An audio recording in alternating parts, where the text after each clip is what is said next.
Verdade. Imparcialidade. Começa agora o programa A Hora da Verdade. A apresentação: Carlos Frederico Gomes. Terminou. A agonia do povo brasileiro, principalmente do descaso com a cidadania brasileira, chegou ao fim. Parece mais, dentro do que eu venho falando, um final de ano. Dia 31 para o dia 1º. O que muda do dia 31 para o dia 1º? Basicamente nada. Somente as esperanças se renovam. É o que trouxe para o povo brasileiro uma esperança de renovação na política, principalmente na gestão do poder público brasileiro a nível federal. Eu já disse isso aqui e vou repetir. O bom seria que, em vez desse impeachment que foi concretizado, esse afastamento da presidente de 180 dias, acontecesse o afastamento da chapa, tanto da presidente como do vice-presidente. Não aconteceu. A gente também não pode negar que existe uma esperança no ar de dias melhores. O Brasil já vinha, nesse processo de 4 meses, ingovernável, ou melhor, sem ser governado, né? Ministros saíram, não foram substituídos, as políticas nacionais de saúde não existiam mais, a política nacional de educação foi completamente abandonada. É aquele momento de arrumar as gavetas, em que não se planeja nada, porque é um governo que está na iminência de sair do poder. A partir de agora, se tem esperança e, ao mesmo tempo, preocupação. Esperança por quê? O governo que saiu por vários fatores. O principal, no meu entender, foi o estelionato eleitoral. Esse foi terrível. Ele levou a população a acreditar numa coisa que era mentira. Quem tinha um pouco de conhecimento da situação econômica do país identificava que todo aquele discurso da presidente Dilma durante a campanha era mentiroso.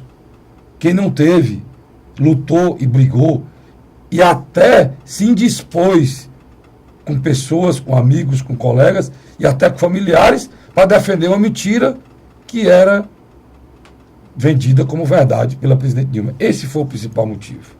Aliado a um governo que aí é a obra toda de 13 anos, em que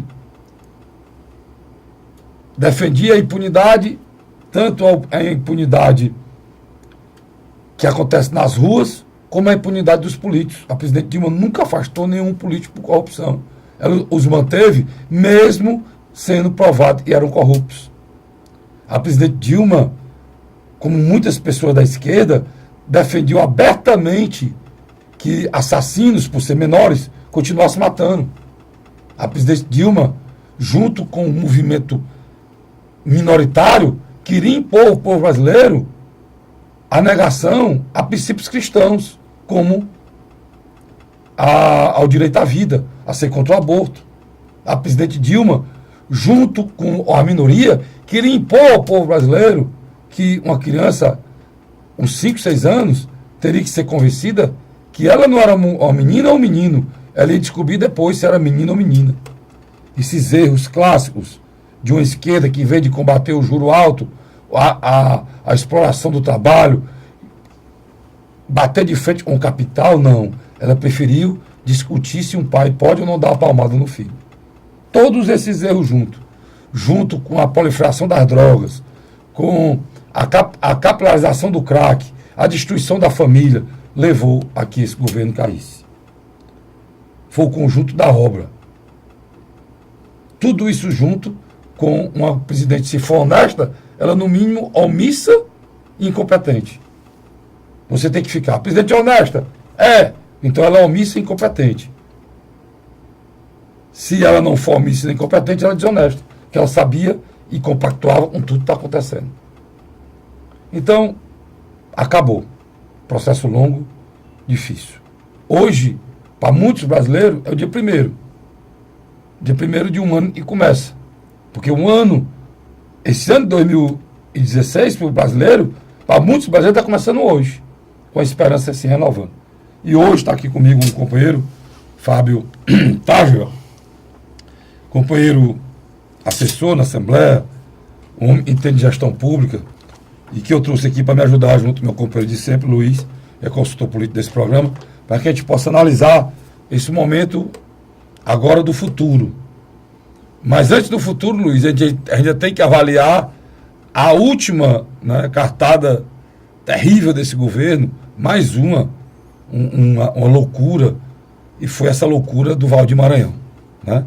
E eu vou conversar com o Fábio sobre esse assunto e com o Luiz, mas antes de mais nada, dar a boas-vindas ao Fábio. Fábio, é um prazer ter aqui comigo. Prazer, Carlos. Boa noite, Luiz, amigo de longas datas. O Brasil vive um dos momentos mais tristes no que se refere à política. E este momento e esta política nociva, construída à base de valores falsos e pequenos, interfere diretamente na gestão pública. Macula e agride todo e qualquer mecanismo de planejamento. Não existe governo, não existe gestão. E o reflexo disso nós podemos ver no dia a dia. Comércio fechando. Em qualquer área dessa cidade ou desse estado, se você peregrinar pelo Ceará, peregrinar pelo Brasil, você vê a crise. Desemprego, desestrutura comercial e todo tipo de falência. Você falou muito bem, Carlos, sobre planejamento. Foi o que faltou e o que falta às gestões petistas, e isso ao longo da história. Então, nós não podemos falar aqui de exemplos de sucesso de governo petista. Há políticas públicas de assistencialismo que foram melhoradas em gestões petistas, mas que já vêm de outras gestões. Então, o que se tira disso? Se fala em democracia, se fala em ofensa à democracia, como é que a gente pode pautar a democracia se pelos fundos ou por trás de um processo eleitoral existe N mecanismos de terrorismo, somente no interior, né? Onde é muito fácil se negociar, porque se negocia voto no interior. E se negocia muitas vezes com isso, com terrorismo político, que é acabar o Bolsa isso e acabar o Bolsa aquilo. É assim que funciona. Então o PT é frágil em todos os aspectos, e isso interfere diretamente no nosso dia a dia. Luiz, a figura do Valdir Maranhão, cara, tá doido para falar contigo, logo que aconteceu esse processo. O Valdir Maranhão foi... Eu ouvi uma frase, cara, interessante, para tu analisar essa frase. Tem umas coisas interessantes que eu tive no Senado. O cara classificou o Valdir Maranhão como que o ex-ministro Luiz Eduardo, né? Uhum. Advogado... José Eduardo Cardoso. José Eduardo Cardoso, ele ia processar o Zé Eduardo por abuso incapaz. Porque ele abusou do Zé Maranhão, chamou o Zé Maranhão de incapaz. Eu acho que é a verdade, né, Luiz?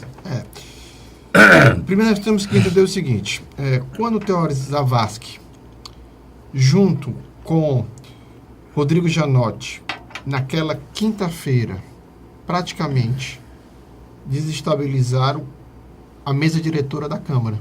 Por quê?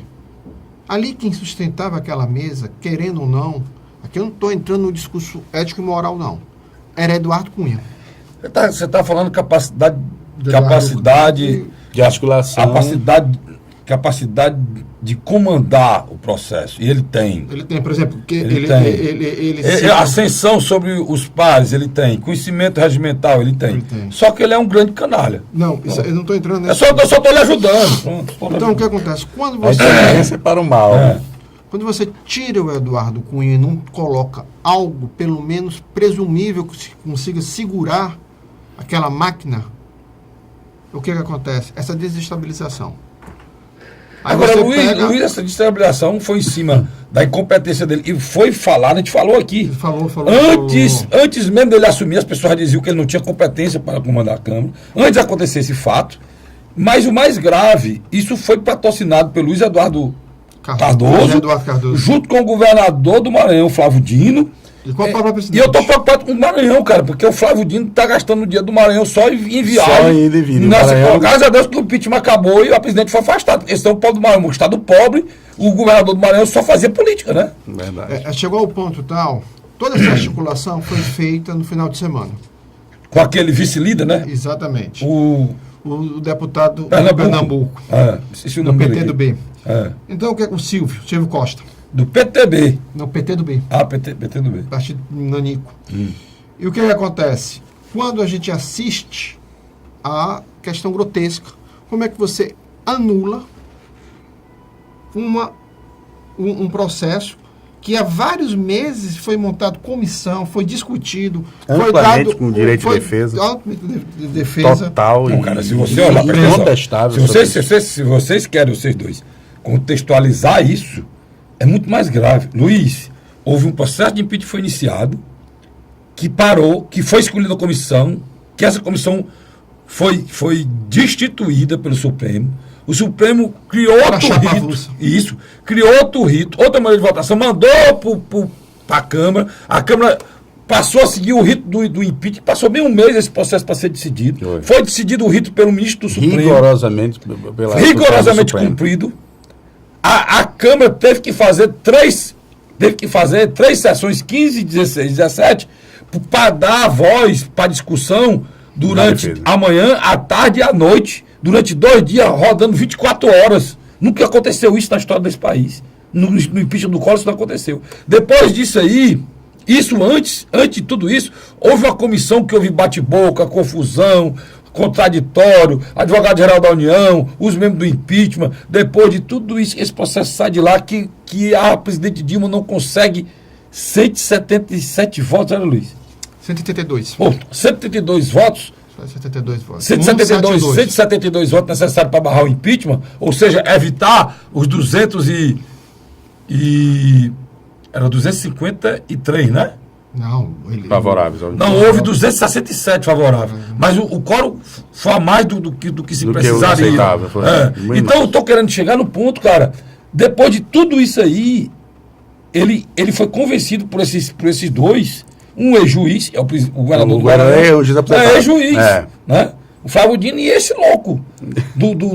Esse responsável do Maranhão. Do Valdir Maranhão, que tomou essa decisão. Isso foi para lá.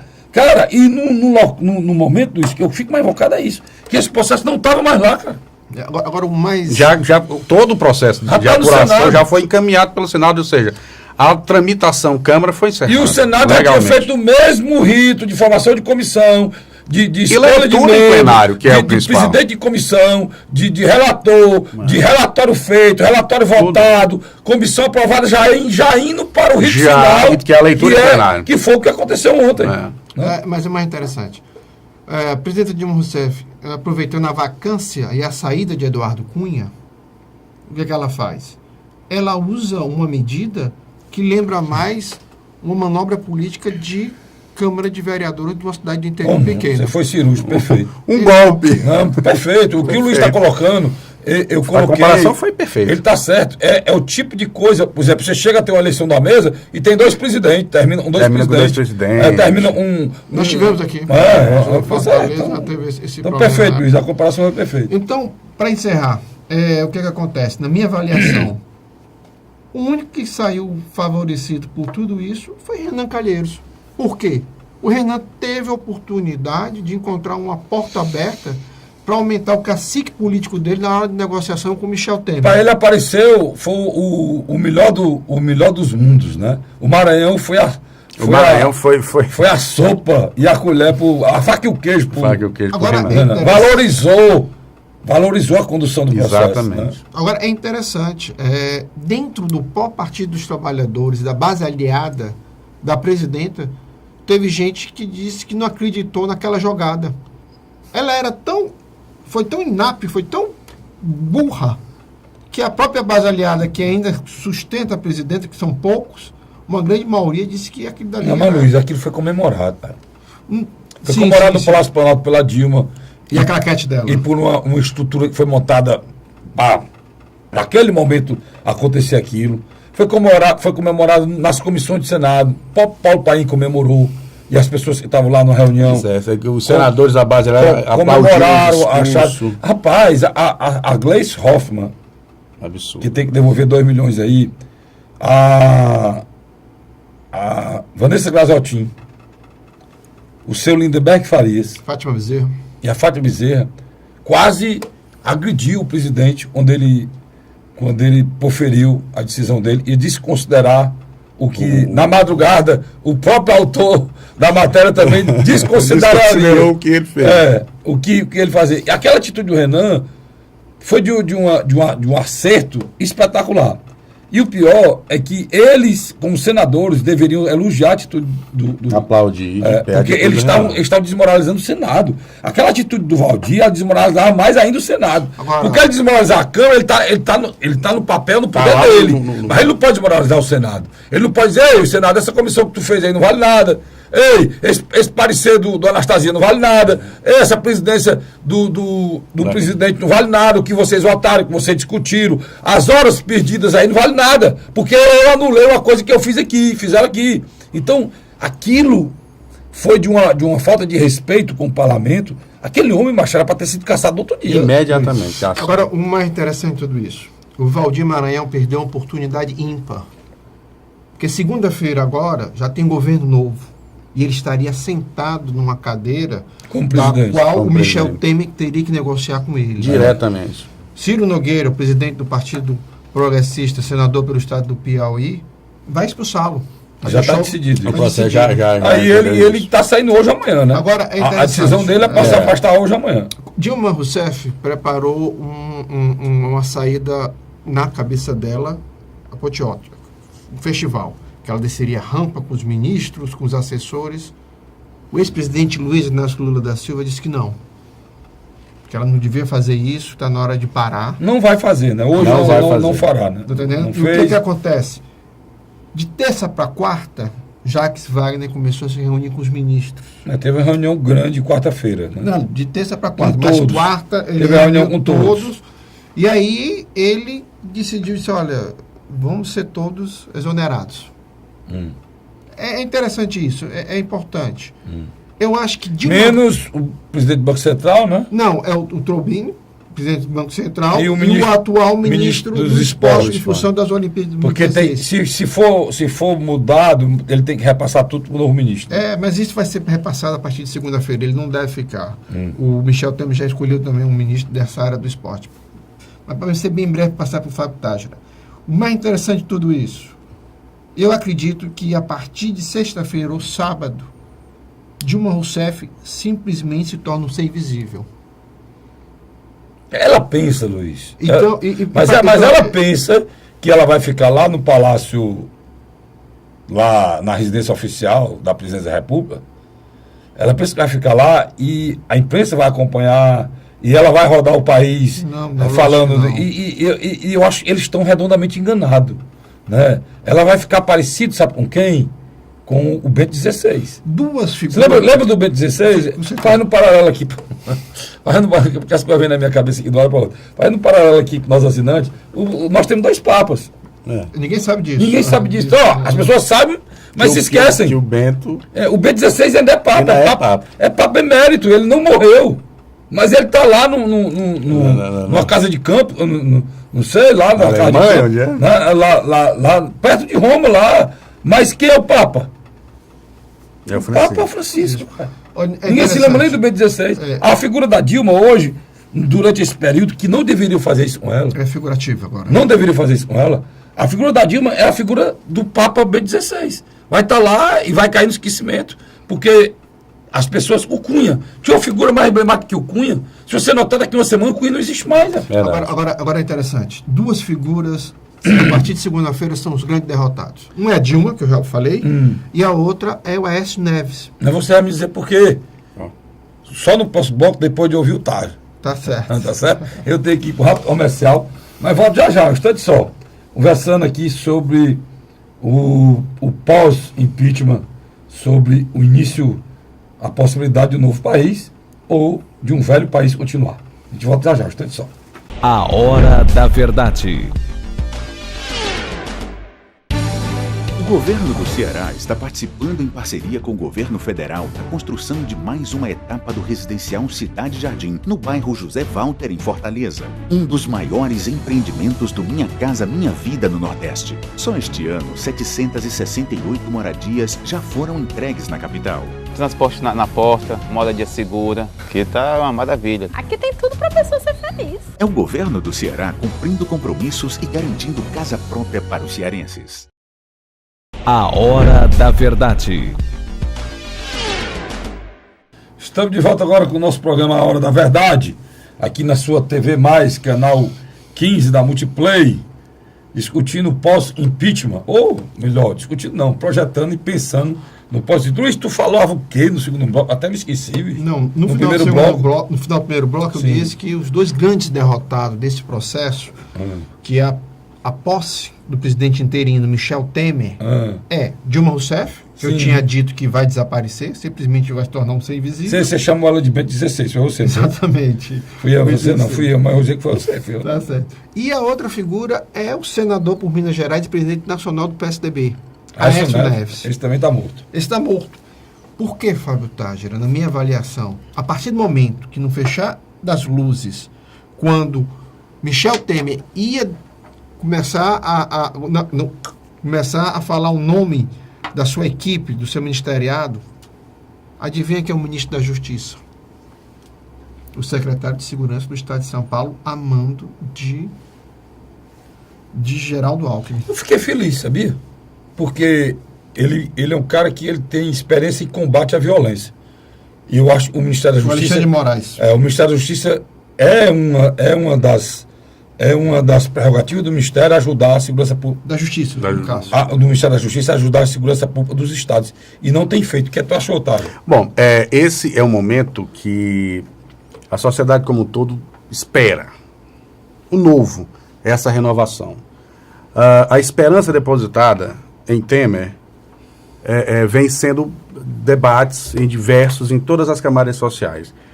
É o momento mais complicado da gestão, porque você tem que trabalhar toda uma história de reformulação, uma reengenharia administrativa, o que não é fácil em um país com a economia fragilizada como a nossa. Mas ele já fez uma coisa boa. Ele já trouxe Ele homem que antecipou. o mercado Respeita. aceitou numa boa, que O Henrique Meirelles, ele é muito respeitado no mercado. Ele tem 4 ministros e dá pra gente pensar. Esboçar algo de esperança. Ele fez uma coisa que ele não deveria ter feito. Reeditar o ministro da Dilma. Ele reeditou vários, né? O Padilha foi ministro da Dilma. O do Porto. O Gedel foi ministro da Dilma. E mais? O Gedel não, o Gedel é? O Gedel Vieira foi. O Gedel Vieira foi. Foi do Lula. O Padilha foi. Agora o interessante é o grande detalhe, a mola mestra é a economia.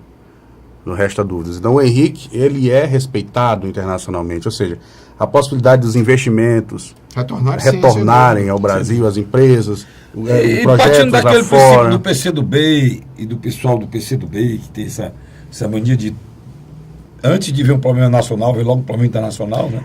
E há sempre essa história de essa conspiração americana no meio.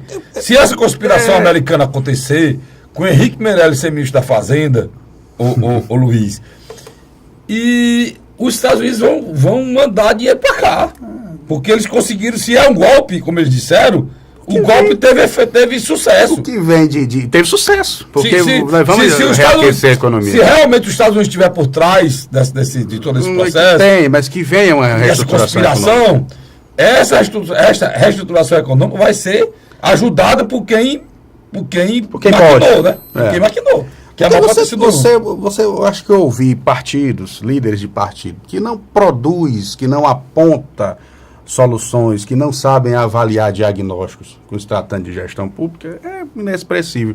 Você vir com um discurso ideológico, isso não soma à nossa realidade hoje. O que precisa é de uma reengenharia, de uma ação enérgica. O primeiro ponto, a avaliação do Estado da Fazenda que você fez é correta, eu acho, e é correto. Eu queria lhe perguntar a você o seguinte, é mais antenado em termos de gestão pública, nós temos um grave problema. A gente bateu no fundo e para a gente melhorar, a gente tem que acochar. Isso é um princípio básico da economia. Tem que enxugar, acochar, se você tem que procurar cortar, reorganizar. Eu preciso cortar ministérios. Isso é remédio amargo. Muito amargo. Funciona. Mas que precisa funcionar. O presidente Temer vai fazer isso nesse momento em que ele está interinamente. Vamos lembrar aqui uma coisa a você. O Luiz estava lembrando comigo no início do programa, e isso é uma verdade absoluta que eu já sabia, mas precisa ser feito aqui. Não é presidente Temer, é presidente interino Temer. Ele é interino.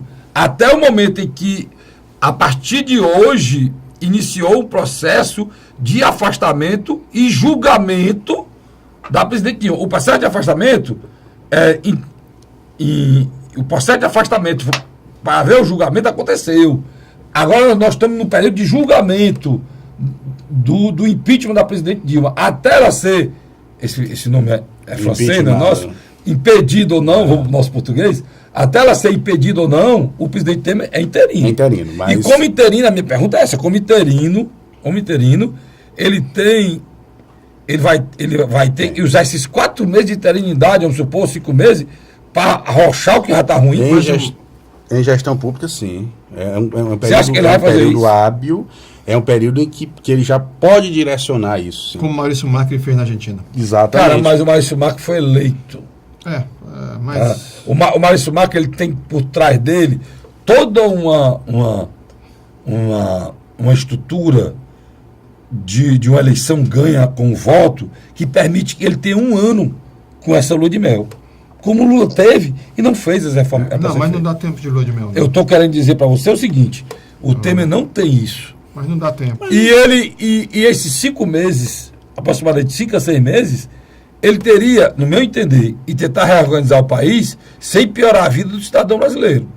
Se ele acochar ao ponto que aumente o desemprego, se ele acochar ao ponto que aumente juro para segurar a inflação, então vai ser 4, 5 meses em que uma mudança vai levar ao pior. O reordenamento ele vai partir, por exemplo, 39 ministérios, 9 deles sem ministros. Esse é o lado positivo. Então eu enxugo. Ele está tirando 10 aí. Eu enxugo isso aqui, transformo coordenadorias e busco espaço para que os investimentos venham. Pô, esse é o lado positivo. Na hora que você tira ministérios, você vai ferir alguém que perdeu o emprego. Tudo bem, esse cara perdeu o emprego, já não era dele. Então não tem problema. Agora, ele enxugar, por exemplo, o lado positivo dessa história do Temer, que eu estava dizendo para o Luiz semana passada, lembra, Luiz? Rapaz, se ele não reduzir ministério, é o mesmo do mesmo. Claro. Então, ele voltou atrás, ouvindo até aquele sociólogo marqueteiro, é o nome dele, Márcio? O Lavareda. Não, Lavareda não. Me esqueci o nome dele aqui. Ele participa sempre do programa ele participa sempre do Jornal da Cultura. Me esqueci o nome dele aqui. O Abranches. E ele falou, na conversa que ele teve com ele o convenceu, a mesma coisa que eu pensava. O Galdês Torquato. O Galdês Torquato. Que ele não podia fazer o mesmo que a Dilma fez. Ele voltou atrás. É tanto que o vice-presidente disse no Senado hoje que já teve ministro que foi convidado e foi demitido. A demissão justamente por causa disso. Porque ele tirou 10 ministérios. E isso é um lado positivo para a população. E para a população... E para quem pretende voltar os olhos para o Brasil em termos de investimento. Né? Tá certo. Porque eu reordeno, porque eu realoco situações, aí eu tenho como visualizar o crescimento. O mercado vai ver o governo com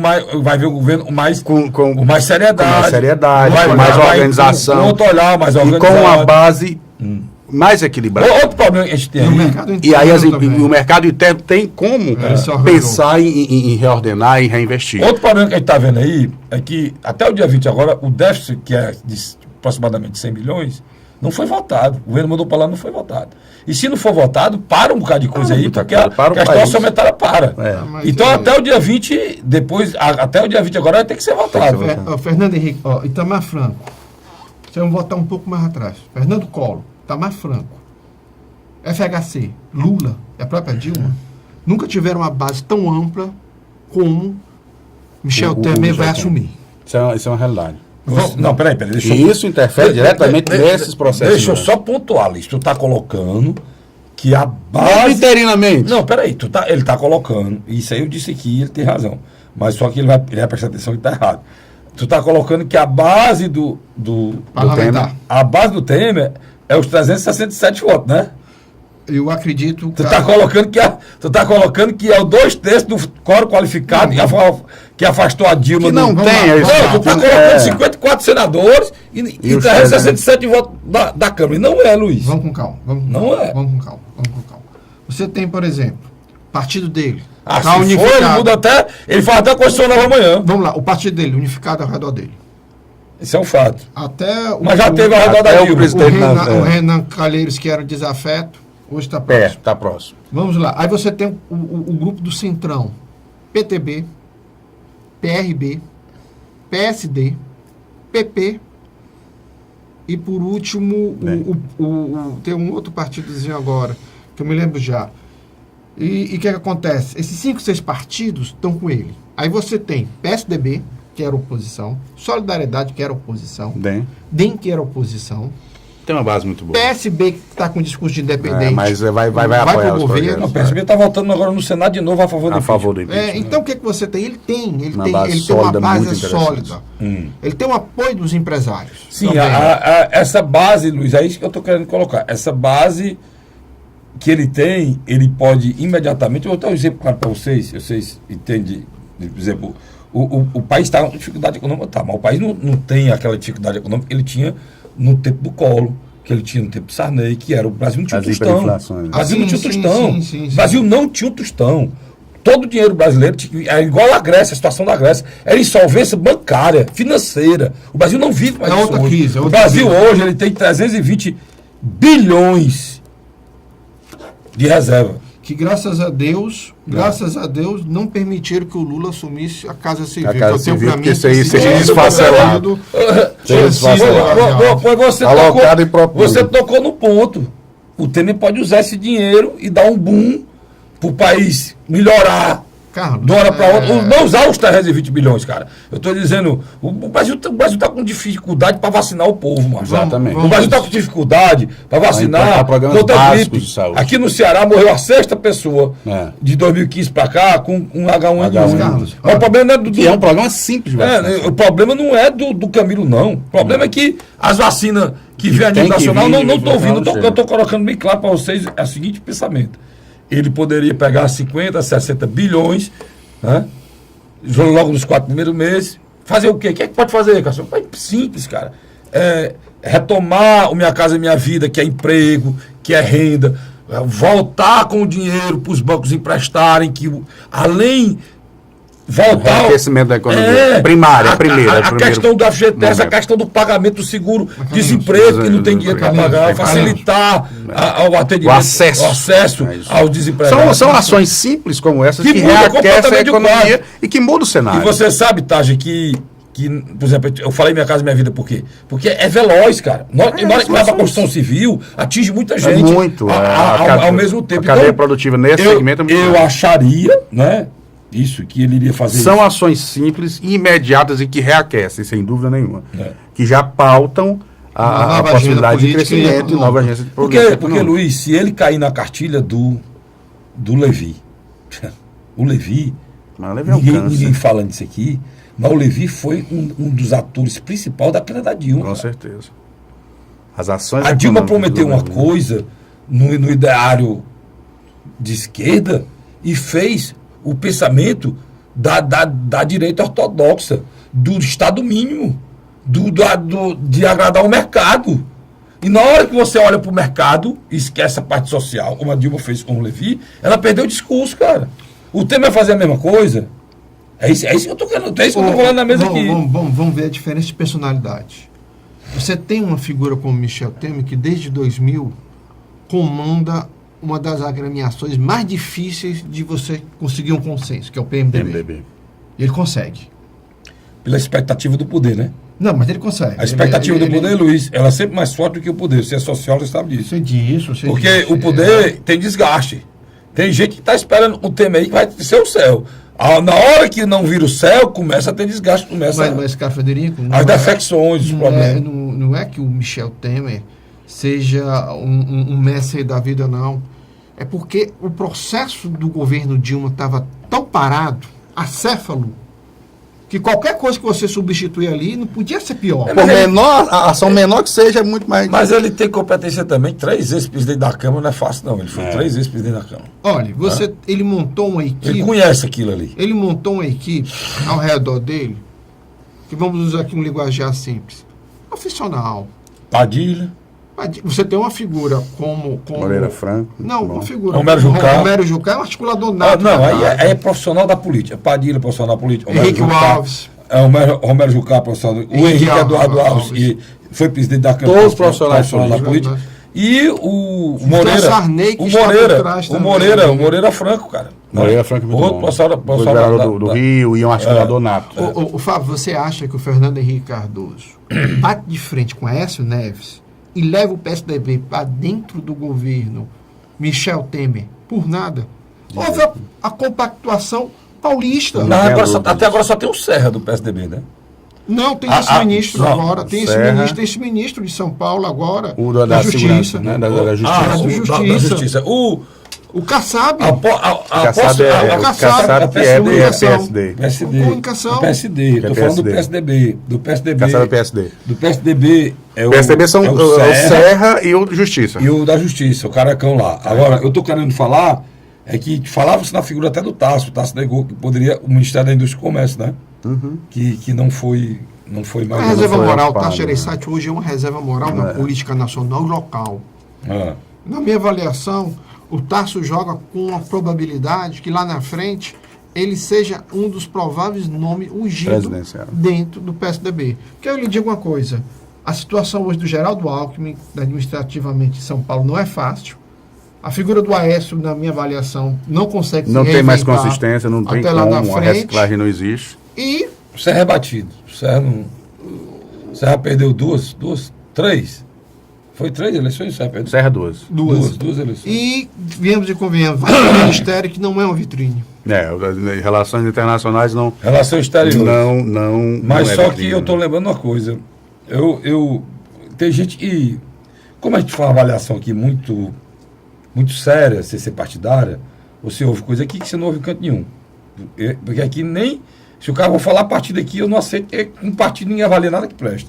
Então eu estava me lembrando aqui que a última vez que isso aconteceu, há 24 anos atrás, a gente viu uma situação complicada e o Collor saiu pelo conjunto da obra. Não foi por causa do Fit Elba, foi por causa do dia do empresário e mantinha a vida dele. Não, nada disso não. Ele saiu porque ele tomou a poupança do brasileiro. A saída dele foi aquela Zélia Cardoso de Melo fez aquela loucura e tomou a poupança do brasileiro. Mas a gente passou por esse mesmo fato. Eu sei que é mais jovem, não sabe, mas eu passei. Eu acho que os dois que são mais jovens, mas passaram, eram crianças, mas passaram.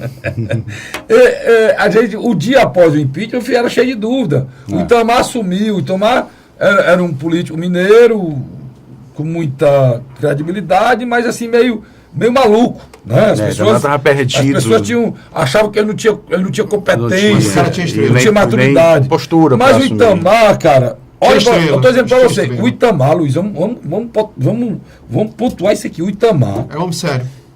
Aquele impeachment. Não, estão falando hoje mal do impeachment do Collor. Pois aquele impeachment permitiu que o Brasil tivesse a estabilidade política que ele tem hoje. Exatamente. Porque o Itamar foi o grande artifício. Foi o grande artifício que criou do Plano Real. Foi na gestão dele que se construiu a E é preciso lembrar isso. Então, o Temer pode fazer a mesma coisa e pode não fazer nada. E aí ficou essa questão política discutindo negócio de PMDB, PT, não sei o quê. Repito, eu acho, né, que para o Brasil era melhor afastar essa chapa. Mas se o que aconteceu foi isso aí, todo brasileiro de bom senso está torcendo que seja por bem. Quem tem a questão partidária, não. Está torcendo pelo pior. Mas quem tem bom senso e sabe que é um pai de família desempregado, o pai de família desempregado é muito fácil. Você bota na conta, são 11 milhões. Agora, você tem que lembrar, são 11 milhões de pai de família com a luz cortada, com a água cortada, brigando com a mulher, faltando pão na mesa, problema com o filho fora de aula, entendeu? Desespero, muitas vezes morte, muitas vezes tragédia. Então é preciso se respeitar essa história de desemprego. Desemprego não é brincadeira. E não se pode, em nome de uma mulher, que é mulher, não sei o quê, que o partido, rapaz, tudo isso está abaixo do fim. Qual é o fim? Os partidos, os políticos existem com o fim de trazer a cidadania para o povo. Se não trouxer a cidadania, tem que sair. Eu vou para o rápido intervalo e volto já para o terceiro e último bloco do programa Hora da Verdade. Sai daí não. A Hora da Verdade.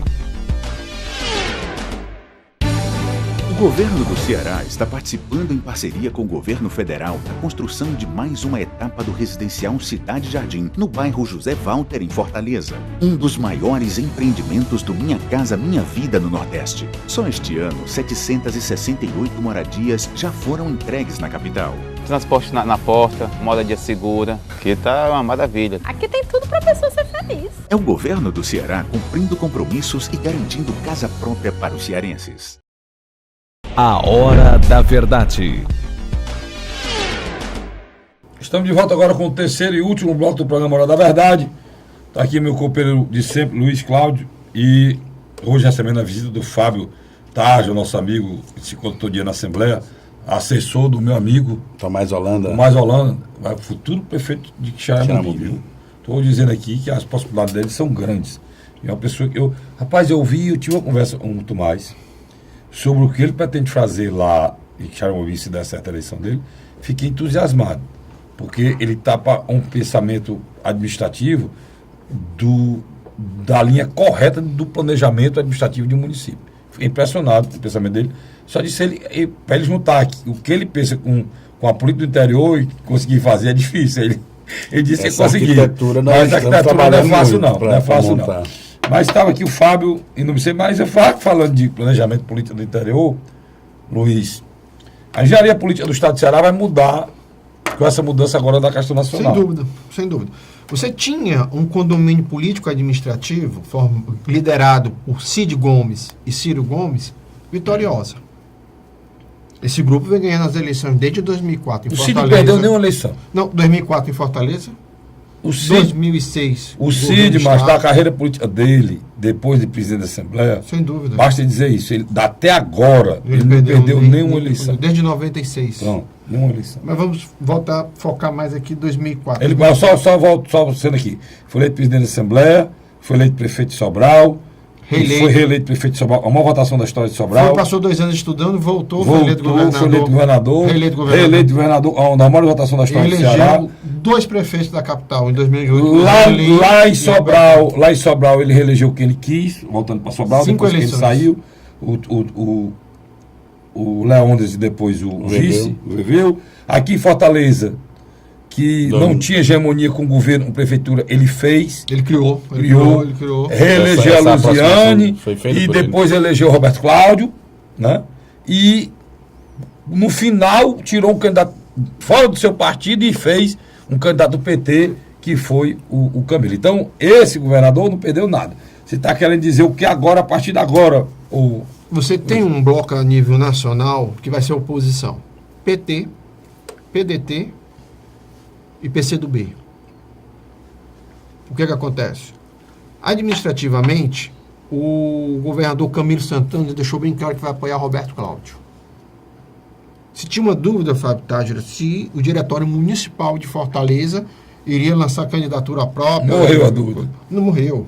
A direção, o PDT foi totalmente leal ao PT e está abraçado morrendo junto. Agora vem o questionamento. Na minha avaliação, tá vendo? Roberto Cláudio tem também na sua base governista aliados que são hoje primordiais para ele, porque tem ligação direta com o governo federal. Um exemplo, Moroni Big Torga, do DEM, Alexandre Pereira, do PPS. Eu sei o que você está querendo dizer. Só para ser mais rápido, Vicente, o Luiz. Por que eu falei do Vicente? Vicente é um homem de bem. Mas mais rápido, tu está querendo dizer que essa questão nacional vai ser cobrada, o posicionamento desse partido a nível de eleição municipal aqui? Tem que ser, existe. É um tripé, é uma engrenagem só. Quer dizer que o presidente... Sendo que o PPS o PPS nacional exige candidatura própria aqui. Já existe um caminho para isso. Candidatura própria. Não é, aí no caso não é apoio, é uma candidatura própria. Né? Então nosso amigo Alexandre Pereira terá que ser candidato. Mas o mais importante de tudo isso, o PT não lançando candidatura, o PT deverá, na minha avaliação, escolher entre participar da chapa majoritária, para eleger um número X de vereadores, ou sair na chapa proporcional, ou então lançar uma candidatura junto com o Roberto Cláudio na vice, que eu acho que é muito improvável. Pouco provável. É muito improvável. Eu acho que o Roberto Cláudio vai trabalhar para que o PT venha somar no tempo de televisão e na chapa proporcional de vereadores.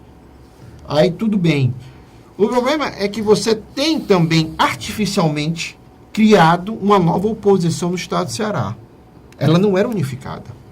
Você tinha Eunício Oliveira trabalhando por um lado, você tinha Lúcio Alcântara trabalhando por outro lado. Na Assembleia estava estava feito o desenho da Aragão. O pastor Ronaldo Martins, que é presidente do PRB, que também está na oposição, junto com o deputado federal, presidente do Solidariedade, que também estão soltos. Agora não. Agora vai ter um processo nacional De composição de oposições. E um detalhe, não vamos esquecer, existe uma questão pessoal do presidente interino Michel Temer em relação a Ciro e Cid. Eu acho que você finalizou aí perfeito, essa sinalização. Eu acho que mais essa questão pessoal de enfrentamento, né? Que é uma coisa muito. Não é mais. Deixou de ser político, passou a pessoal. A ser pessoal. Isso aí pode levar. Isso aí que você disse finalmente. Pode levar a esse agrupamento para enfrentar o desafeto. Sem dúvida. Pronto, aí perfeito. Sobral e Fortaleza. Eu tenho muito dúvida dessa história de isso ser replicado para todos os estados, para todo o município. Não, cenário local. Aqui. Você está falando no cenário local e no final você me convenceu. Quando você fala do problema do desafeto pessoal, que vai ser usado para tentar destruir politicamente o adversário. Que é um processo normal. Que é um adversário que tem pretensões nacional, aí mais ainda, né? Mais ainda, né? Eles vão tentar, não é isso, tá? Exatamente. Porque o Ciro tem pretensão nacional. Claro. E aí se construindo isso. E aí é um desafeto para 2018 que o Temer vai... E é importantíssimo que se abale esta base numa capital como Fortaleza. E você concorda com isso? Isso vai ser feito? Claro, e essa articulação já está sendo tomada. Tanto que partidos ditos hoje de base na estrutura de Roberto Cláudio já se afastam, já sinalizam. Quais são os partidos que vão sair, tá? Na tua ótica aí? Democrata e PPS. Isso aí certo. Isso já se configura. O PP poderia sair, mas agora o Padre ganhou, né? O Padre ganhou, retomou o partido. Já retomou o partido. Mas o caminho natural será se distanciar. O caminho natural. Do PP. Porque me parece-me que esse processo vai entrar na justiça, mas até a véspera do início do primeiro turno eu acho que se distancia. Você tem um PSD de Kassab. PSD que se configura hoje como um grupo forte. Que vem porque Gilberto Kassab só é ministro hoje. Você fala PSD aqui, você está falando no Kassab, mas vamos lembrar o PSD aqui, você Domingos Neto. Mas eu só quero lembrar. Domingos Filho, né? Um pequeno detalhe a nível nacional. Gilberto Kassab hoje é ministro por dois motivos. Primeiro, sem dúvida, controla o PSD. E segundo, ele tem um grande aliado chamado José Serra. É meio governo. E José Serra também é desafeto pessoal dos irmãos Gomes, tanto o Cid como o Ciro. Tem muito inimigo lá nesse governo. Então, o que é que acontece? Eles têm muito inimigo nesse governo. Michel Temer, Eduardo Cunha, que faz parte do governo do Temer, porque é amigo do Temer, né? Mesmo estando fora da vida pública, mas é amigo. Aí você tem o Kassab. O Kassab, que agora é ministro de uma pasta pesada, bicho. Comunicação e se juntou com... Não. São duas. Comunicação... Ciência e tecnologia. Ciência e tecnologia. Uma pasta pesadíssima, né? Aí você tem uma figura que é leal a Ciro e Cid, que é o deputado, presidente estadual do PTB, José Arnon. Ele é fiel. José Arnon é companheiro de primeira hora. Ele é um cara que não... Decente. José Arnon é um cara direito. Agora, o que acontece? O presidente nacional hoje do PTB é Roberto Jefferson, aliado, unha e carne de Michel Temer. O grande estupim de tudo que aconteceu. Então, eu estou aqui querendo dizer ao telespectador... Sim, vamos a gente está falando muita sopa de letrinha, muito partido. O que eu queria... O que resume para o governo do Estado, aquilo que a gente disse a vez passada, o governador Cid Gomes, e que ganhou tudo até agora, ele tem que conseguir duas coisas. Reeleger o Roberto Cláudio. Uma tarefa complicada no momento hoje. Até porque, só um parênteses, o PT, que deveria estar na base dessa reeleição do Roberto Cláudio, se configura, por exemplo, na Câmara Municipal como oposição ferrenha. Mas tu acha que isso perdura? Não. Como é que vai com a situação que está hoje, Adil, Tinha uma briga pelo Agora, governo, como né? compor essa chapa de reeleição, Esses Roberto Cláudio? grupos, o PT e o Ferreira Gomes, eles brigavam pela hegemonia do poder central. Agora eu acho que não. Que não concordo existe com o mais. Frederico, eu acho que Não existe isso mais. aí. Eles têm que, ou eles se unem ou se salvam. Ou então Mas, tem que olha, sair do partido. Eles se salvam. Não, eu vou lhe dizer por quê. Porque a figura, por incrível que pareça, eu já coisa maluco aqui. Nunca pensei em dizer isso. Em política é um negócio difícil de você entender. A figura hoje da esquerda, do PT, do PDT, do PCdoB, é o Ciro, mano. É verdade. Quem é outra pessoa que tem nível nacional? Não, é nível nacional, Entre com eles- certeza. entre A eles grande mesmo- liderança de esquerda vai ser Entre Ciro eles Gomes. mesmos, eles concordam que eles não podem negar o papel. Então, eles vão chegar aqui por menino. O Arthur Bruno já pensa assim. Entrevistou o Arthur Bruno agora, semana passada, no programa Pela Ordem. da TV Fortaleza.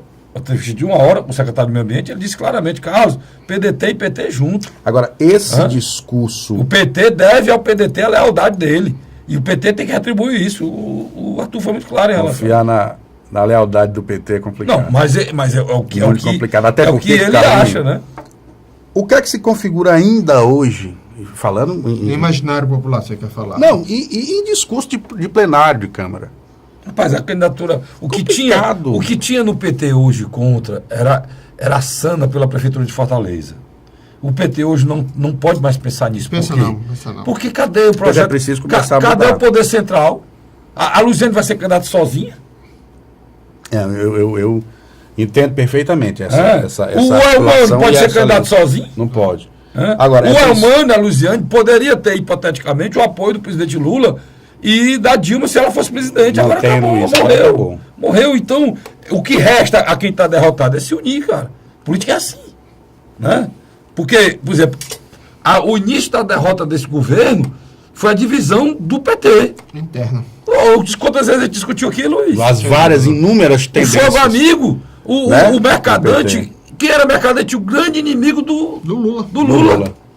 Quem era Dilma? Grande inimigo do Lula. O Lula Porque a Dilma, a Dilma e o Mercadante queriam que o Lula se ferrasse na Lava Jato sozinho e ele se saísse, ele ficasse como a Santa no PT e o novo PT, o PT diferente. Por exemplo, cara Frederico, nos próximos dias, a gente vai falar menos da questão nacional e vamos ter que falar da questão municipal, porque tem uma agenda, Não, isso aí é. um calendário. Inclusive, agora para a semana vem um dos pré-candidatos para cá. Então, o que acontece, na minha avaliação, para encerrar? Cid Gomes, na minha avaliação, ele é um político inteligentíssimo. Eu vou dar em primeira mão aqui. As pré-candidaturas existem, né? Vamos confirmar aqui, só para a gente, é importante você falar, Luiz, antes que o tempo se acabe. Roberto Cláudio, candidato à reeleição, né? Roberto Cláudio, candidato à reeleição. Não vamos falar muito sobre isso aqui, Roberto Cláudio, candidato à reeleição. A candidatura do Capitão Wagner já esteve aqui com a gente, Muito fortalecido. que cresceu muito. Ele né? tem demonstrado muita E capacidade de cresceu mais aglutinação. ainda agora com o apoio do PSDB declarado já, praticamente definido. E debatendo bem em outros cenários que não seja só Roberto segundo. Cláudio, aí você tem outra pré-candidatura definida, Do Heitor Ferro. que é do Heitor Ferrer. Já são 3 candidatos. Com um apoio muito grande no E eu Castro Velho. vou dizer outra definida, que vai marcar agora nos próximos dias uma reunião com a imprensa, que é Tim Gomes. Também.